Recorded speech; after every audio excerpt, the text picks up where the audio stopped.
একদিন রিয়ার ব্যাগটা নষ্ট হয়ে যায়, তাই ও তখন একটা পুরনো ব্যাগের দোকানে যায়। ওর নজর পড়ে একটি পুরনো ব্যাগের দিকে। আরে বাহ, এই ব্যাগ তো অনেক সুন্দর।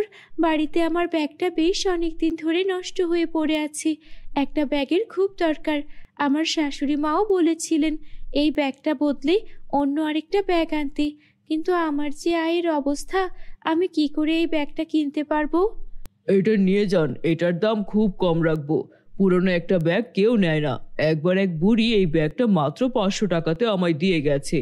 আমি ভেবেছি এটা অনেক লাভ করে বিক্রি করব। কিন্তু এখন দেখি পুরনো ব্যাগ বলে কেউ নিতে চায় না। অনেক পুরনো ডিজাইন আমার দোকানে পড়ে পড়ে নষ্ট হচ্ছে। দাম তো আর বাড়বে না, আরো কমবে। ভাই, আমি যে মাত্র 200 টাকা সাথে করে এনেছি, বাকি টাকা আপনাকে আমি যদি আগামী সপ্তাহে দেই, আপনার কোনো সমস্যা নেই তো? আমি তো এইখানেই থাকি, আমার বাড়ি এই কাছেই। আরে হ্যাঁ হ্যাঁ, আমি আপনাকে চিনি। আমার বউ তো আপনার থেকে জামা সেলাই করে। অনেক সুন্দর জামা সেলাই করেন আপনি। নিয়ে যান, সমস্যা নেই, টাকা পরে দিয়েন। আজকে সামর্থ্য নেই বলে একটা পুরনো ব্যাগ আনতে হলো, অথচ আমি আমার স্বামীর সঙ্গে কত স্বপ্ন দেখেছিলাম দুজনে মিলে কত সুন্দর করে বাড়িটা সাজাবো। এখন আমার স্বামীর চিকিৎসার টাকা, শ্বশুর শাশুড়ির চিকিৎসার টাকা জোগাড় করতে আমাকে হিমশিম খেতে হয়। তবুও ভালো, আমি একটা ভালো শ্বশুর বাড়ি তো পেয়েছি। ভাগ্য করে কজনই বা এমন ভালো শ্বশুর শাশুড়ির স্বামী পাই।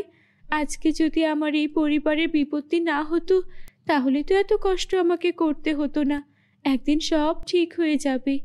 রিয়া ঘরের কাজ করতে গিয়ে অসাবধানতা বশত তার হাত থেকে কাঁচি সেই ব্যাগে গিয়ে লাগলো।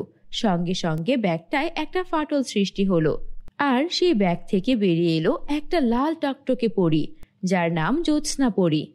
আমি জ্যোৎস্না পরী, আর এটা সোনা রূপার ব্যাগ। তুমি কি জানতে না? তুমি কি জানো যে তুমি আমার প্রাণ বাঁচিয়েছো?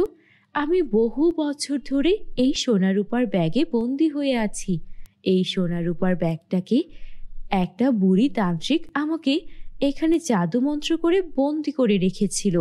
শুধু আমি না, আমাদের পরিরাজ্যের অনেক পরীকেই এই বুড়ি তান্ত্রিক জাদুমন্ত্র দিয়ে বন্দি করে রেখেছে। কেউ আছে জাদুর আয়নায়, কেউ আছে জাদুর সেলাই মেশিনে, আবার কেউ আছে জাদুর বইতে।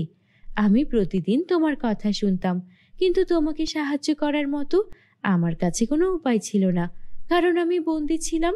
আমি প্রতিদিন মনে মনে বলতাম, ইস, যদি কোনোভাবে এই মেয়েটা আমায় মুক্ত করত, তাহলে আমার প্রাণটা বেঁচে যেত। আমি ওই মেয়েটাকে কিছু না কিছু সাহায্য করতে পারতাম, কারণ আমি জানতাম তুমি অনেক কষ্টে আছো, তোমার স্বামীর পা কাটা পড়েছে।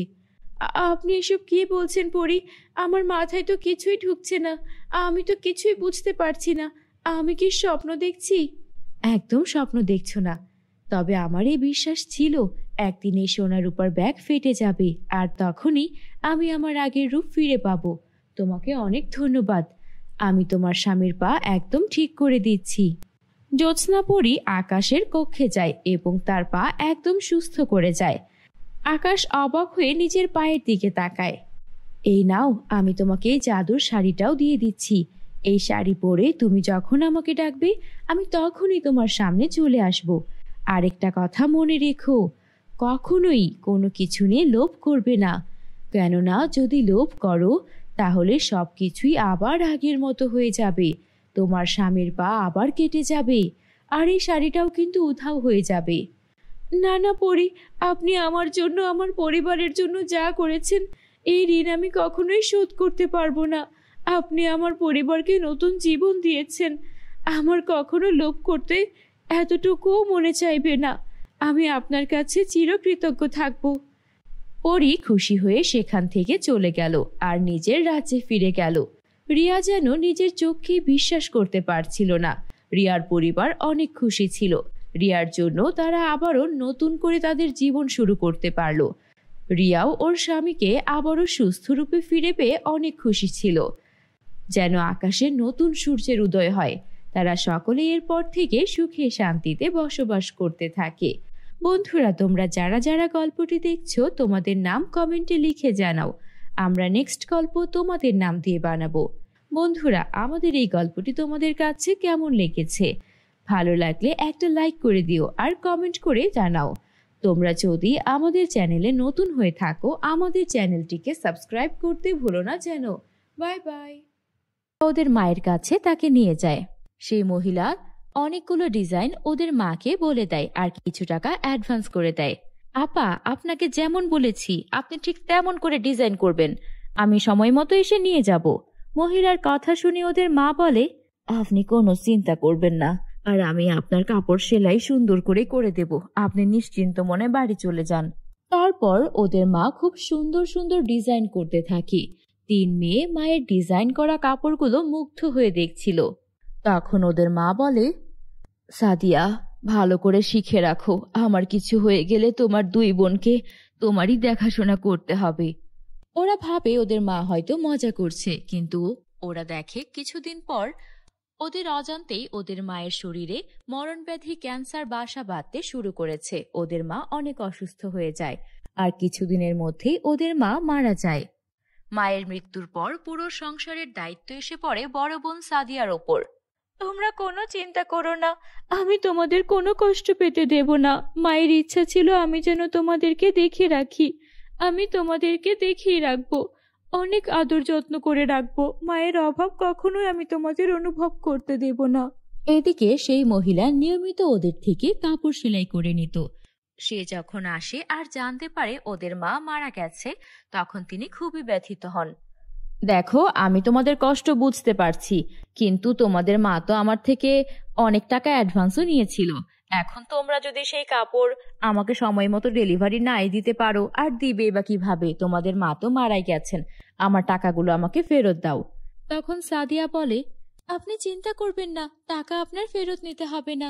আমি আমার মায়ের মতো করে সুন্দর ডিজাইন করেই আপনাকে কাপড়গুলো সেলাই করে দেব। আপনি কয়েকদিনের মধ্যেই চলে আসুন, আগামী শুক্রবারই চলে আসুন না। শুক্রবার দিন আসার আগেই সাদিয়া ওর 2 বোনের সাহায্যে ওর মায়ের মতো খুব সুন্দর ডিজাইনের অনেক সুন্দর সুন্দর ড্রেস তৈরি করে রাখে। সেই মহিলা ড্রেসগুলো দেখে অনেক পছন্দ করে আর কিছু টাকা বেশিও ওকে দিয়ে যায়। এরপর থেকে সেলাইয়ের কাজ করে সাদিয়া ওর 2 বোন মাইশা ও শিউলিকে বড় করতে থাকে। এদিকে সাদিয়ার এই সব সুখ দেখে গ্রামের প্রতিবেশী এক মহিলার খুবই হিংসা হতে থাকে। তাই সে রাতের বেলা গোপনে ওদের ঘরে আগুন লাগিয়ে দেয়। ওরা কোনো রকমে প্রাণ বাঁচিয়ে বাইরে বের হলেও ওদের অর্ডারের সব কাপড় চোপড় সবকিছু পুড়ে গিয়েছিল। আমি বুঝতে পেরেছি এটা আমাদের প্রতিবেশী ওই কুচক্রী কাকিমার কাজ। তিনি আমাদেরকে হিংসা করে আমাদের বাড়িতে আগুন লাগিয়ে দিয়েছেন। এখন কেমন হবে? আমরা যে অ্যাডভান্সের টাকা নিয়ে রেখেছি অনেক কাজের, সাথে এই কাপড়ের দামগুলোই বা আমরা কিভাবে পরিশোধ করব? ওরা সারা দিন কান্না করতে থাকে, কারণ ওদের আর কোনো উপায় ছিল না বেঁচে থাকার। এত টাকা ওরা কোনোভাবেই জরিমানা দিতে পারবে না। তখন হঠাৎ করে রাতের বেলা ওদের ঘর আলো করে 2টা পরী প্রকট হয়। একটা ছিল সোনার পরী, আরেকটা রূপার পরী। তখন পরীদেরকে দেখে ওরা 3 বোন অবাক হয়ে যায়। ওই দুষ্টু মহিলাই তোমাদেরকে এই অবস্থা করেছে, আমি দেখেছিলাম কিন্তু সাহায্য করতে পারিনি, একটা কাজে ব্যস্ত ছিলাম। আমি তোমাদের সাহায্য করতে চাই, বলো তোমাদের কিভাবে সাহায্য করতে পারি? আমাদেরকে আগামীকালকের মধ্যে 7টা লেহেঙ্গা ডেলিভারি দিতে হবে। আমরা 7টা লেহেঙ্গা তো তৈরি করে নিতে পারবো আমাদের সেলাই মেশিনে, কিন্তু আমাদের কাছে এত টাকা নেই যে আমরা নতুন করে কাপড় কিনে আনতে পারবো। তারপর পরী তখন তার জাদুর কাঠি ঘোরায় আর সঙ্গে সঙ্গে সেখানে 7টা লেহেঙ্গা প্রকট হয়ে যায়, যেগুলো খুবই সুন্দর ছিল। তারপর সেখানে সাদিয়া নিজের মতো করে ডিজাইন করে দেয়, যাতে সেগুলো আরো সুন্দর লাগছিল। এগুলো তোমরা বিক্রি করলে তোমাদের সমস্যার সমাধান হয়ে যাবে। এই নাও, আমি তোমাদের একটা জাদুর লেহেঙ্গা উপহার দিচ্ছি। এই লেহেঙ্গাটার কাছে তোমরা তোমাদের মনের যা প্রয়োজন তাই চাইতে পারবে। এটা তোমরা তোমাদের কাছে রাখো। এটা দিয়ে আমরা কি করব? তোমাদের যদি সেলাইয়ের জন্য কোনো কাপড়ের দরকার হয় বা কোনো কিছুর দরকার হয়, এই লেহেঙ্গার কাছে চেয়ে নিতে পারবে। তারপর ওরা সেই জাদুর লেহেঙ্গার থেকে অনেক অনেক কাপড় চেয়ে নিয়ে প্রতিনিয়ত সুন্দর সুন্দর ডিজাইনের লেহেঙ্গা বানিয়ে বিক্রি করতে থাকে। কিছুদিন পর ওরা 3 বোন খুব বড় একটা দোকান দেয়, যেখানে ওরা প্রতিনিয়ত সুন্দর সুন্দর ডিজাইনের লেহেঙ্গা বিক্রি করত। এরপর ওদের জীবনে আর কোনো কষ্ট থাকে না। ওরা 3 বোন সুখে শান্তিতে বসবাস করতে থাকে। বন্ধুরা, আমাদের চ্যানেলে নতুন হলে আমাদের চ্যানেলটিকে সাবস্ক্রাইব করতে ভুলো না যেন। Bye bye. মন খারাপ করে সেখান থেকে হাঁটতে থাকে আর তারপর একটা জঙ্গলে গিয়ে কিছুক্ষণ বসে থাকে। এভাবে দিন কেটে যাচ্ছিল। শ্রেয়া অনেক চেষ্টা করছিল টাকাটা জোগাড় করার। এদিকে ওর বাবা একদিন অনেক বেশি অসুস্থ হয়ে যায়। আমাকে ক্ষমা করে দিও মা, আমি তোমাকে দেখে রাখতে পারলাম না। তোমাকে একা করেই এই দুনিয়া ছেড়ে আমাকে চলে যেতে হচ্ছে। তারপর কিছুক্ষণের মধ্যেই শ্রেয়ার বাবা মারা যায়। শ্রেয়া অনেক কান্নাকাটি করে। বাবাও আমাকে ছেড়ে চলে গেল, আমার কাছে তো এখন টাকাও নেই। আমি এখন কিভাবে বাবার ওই ঋণ পরিশোধ করব? আমি তো বাবাকে ছাড়া একা কিছুই করতে পারবো না। শ্রেয়া এইসব ভেবে পথে পথে ঘুরছিল। ওর অনেক তেষ্টা পেয়ে যায়, তাই ও একটা কুয়োর কাছে যায়। দেখে কুয়ো থেকে অদ্ভুত আলো বেরোচ্ছে। কি ব্যাপার, এই কুয়ো থেকে এমন একটা অদ্ভুত আলো বেরোচ্ছে কেন? যখন কুয়ার কাছে গেল শ্রেয়া, তখন দেখলো একটা পরী সেখানে দাঁড়িয়ে আছে আর পরীটার গা থেকেই আলো বেরোচ্ছে। এই যে মেয়ে, তুমি এখানে কি করতে এসেছো? আপনি কে? আপনি কি আমাকে মেরে ফেলবেন? আরে না না, আমি কেন তোমাকে মারবো? আমি তোমার কোনো ক্ষতি করব না। আমাকে বলো কি হয়েছে? তুমি কি এই কুয়োতে কোনো খারাপ মতলবে এসেছো? না না পরি, আমি কোনো খারাপ উদ্দেশ্যে আসিনি। আমি তো জানতামই না এখানে আপনি থাকেন। হ্যাঁ, আমি চলে যাচ্ছি। ভুল পথে এখানে চলে এসেছি। তেষ্টা পাওয়ায় কুয়ো দেখে এগিয়ে এসেছিলাম। হ্যাঁ, তোমাকে দেখে আর তোমার মনের সব কথা আমি আমার জাদু দিয়ে বুঝে নিয়েছি। তোমার বাবার মৃত্যুর পর তুমি প্রাণপণ চেষ্টা করছো তোমার বাবার সেই ঋণ পরিশোধ করতে, কিন্তু তোমার বাবার দোকান আর আগের মতো চলছে না। তাই তো তুমি আর ঋণ পরিশোধও করতে পারছো না। বাবার ঋণ এভাবে পরিশোধ করার জন্য মেয়ে হয়ে চেষ্টা করছো, এটা আমাকে মুগ্ধ করছে। দাঁড়াও, আমি তোমাকে কিছু একটা উপহার দিচ্ছি। এই বলে পরী তার জাদুর কাঠি ঘোরালো আর কুয়ো থেকে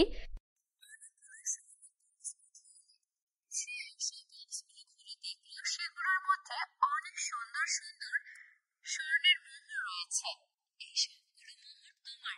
এই মোহরগুলো নিয়ে তোমার বাবার ঋণ পরিশোধ করো আর তারপর তোমার বাবার দোকানটাকে সুন্দর করে সাজাও আর ভালো ভালো জিনিসপত্র তোলো। দেখবে তোমার বাবার দোকান আবারও আগের মতো ভালোই ভালোই চলবে আর তুমি তোমার বাবার দোকানে বেচাকেনা করেই তোমার দিন কাটাতে পারবে। শ্রেয়া অনেক খুশি হয়ে যায় আর তারপর সেই স্বর্ণগুলো নিয়ে বাড়িতে আসে। তারপর সেখান থেকে কিছু স্বর্ণমুদ্রা সেই বুড়িমাকে দিয়ে দেয়। বুড়িমা, আপনি তো আমার বাবার কাছে 10,000 টাকা পেতেন। আমার বাবা আর দুনিয়ায় নেই। এই স্বর্ণমুদ্রাগুলো আপনি রাখুন, আপনার কাজে আসবে। আমি তো মাত্র 10,000 টাকা দিয়েছিলাম, এগুলোর মূল্য তো লাখ লাখ টাকা হবে। তুমি আমায় দিয়ে দিলে। আমার বাবার খারাপ অবস্থায় আপনি আমার বাবাকে সাহায্য করেছেন, তার কাছে এটা কিছুই না। আপনি এটা রাখুন। তারপর শ্রেয়া ওর বাবার দোকানটাকে আবারও সুন্দর করে সাজালো আর সেই সোনার পরীর দেওয়া স্বর্ণমুদ্রা দিয়ে ওর বাকিটা জীবন সুখে শান্তিতে কাটতে লাগলো। বন্ধুরা, গল্পটি ভালো লাগলে একটা লাইক করে দিও। আমাদের চ্যানেলে নতুন হয়ে থাকলে আমাদের চ্যানেলটিকে সাবস্ক্রাইব করতে ভুলো না যেন। Bye bye.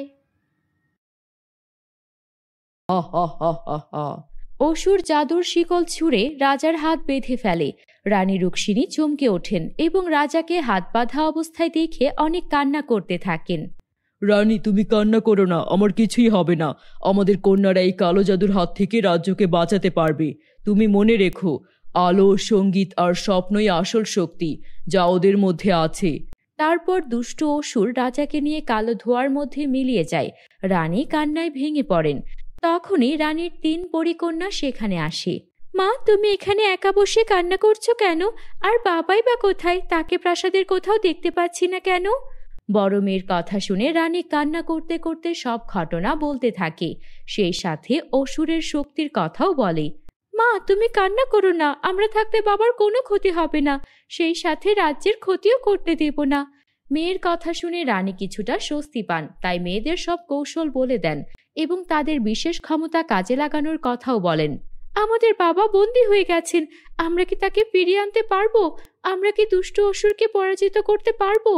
উর্মিলা বলে, বোনেরা, ভয় পেলে চলবে না। আমরা তিনজন একসাথেই থাকবো, অন্ধকার ভাঙতে পারবো, আর আমাদের বিশেষ ক্ষমতা আছে যা কাজে লাগানোর সময় এসে গেছে।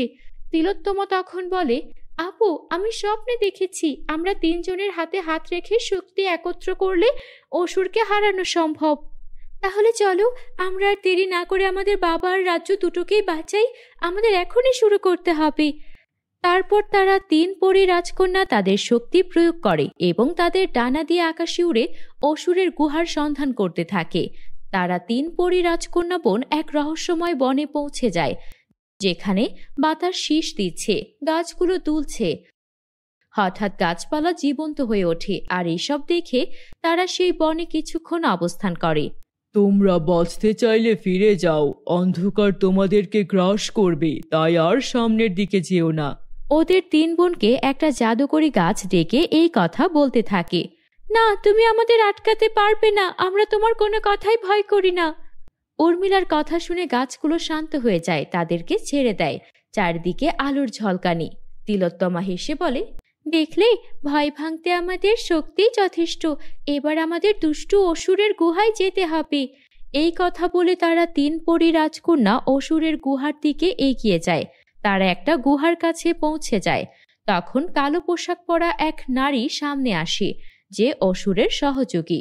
তার নাম মায়াবিনী।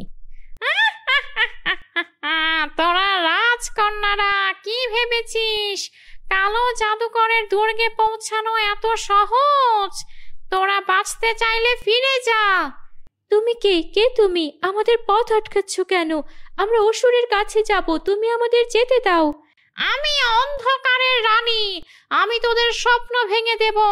আর জাদুকরের সাথে দেখা করতে হলে আমার সাথে লড়াই করতে হবে, তবেই তোরা ভিতরে যেতে পারবি। তিলোত্তমা বলে, স্বপ্ন কখনোই ভাঙে না, স্বপ্নই আমাদের শক্তি। আমরা তোমার সাথে লড়াই করতে প্রস্তুত। তারপর মায়াবিনী তার চোখ দিয়ে জাদুর আগুন ছোড়ে। অন্যদিকে উর্মিলা আলোর ঢাল নামায়। শেষে তিনজনের শক্তি এক হয়ে মায়াবিনীকে পরাজিত করে। সে ধোঁয়ায় মিলিয়ে যায়।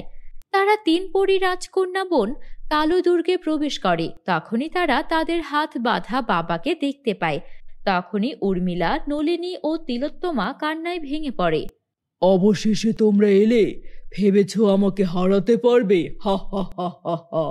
কিন্তু আমি তোমাদের শেষ করে ফেলবো, সেই সাথে তোমাদের সব শক্তি আমার করে নেব। তুমি ভুল কথা বলছো। অন্ধকার কখনোই আলোকে হারাতে পারে না, তাই তুমি আমাদেরকে পরাজিত করতে পারবে না। উর্মিলার কথা শুনে অসুর বিশাল এক আগুনের গোলা ছোড়ে, যেন ভয়ে দুর্গ কেঁপে ওঠে।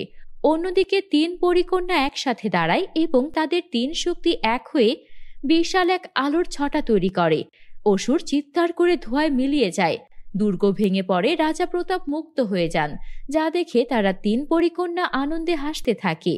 আমার সাহসী কন্যারা, তোমরা প্রমাণ করেছ একতা আর ভালোবাসাই সবচেয়ে বড় শক্তি। তারপর তারা সবাই একসাথে আবার প্রাসাদে ফিরে যায়। তখন আকাশে নতুন সূর্য ওঠে। পাখিরা আনন্দে গান গাইতে শুরু করে। চারিদিকে উৎসবের আমেজ। তারা তিন পরিকন্যা গ্রামের সবাইকে সাহায্য করতে থাকে। সেই সাথে তারাও অনেক হাসি খুশি দিন কাটাতে থাকে। বন্ধুরা, তোমরা যারা যারা গল্পটি দেখছো, তোমাদের নাম কমেন্টে লিখে জানিও। আমরা নেক্সট গল্প তোমাদের নাম দিয়ে বানাবো। আর আমাদের চ্যানেলে নতুন হলে আমাদের চ্যানেলটিকে সাবস্ক্রাইব করতে ভুলো না যেন। Bye bye.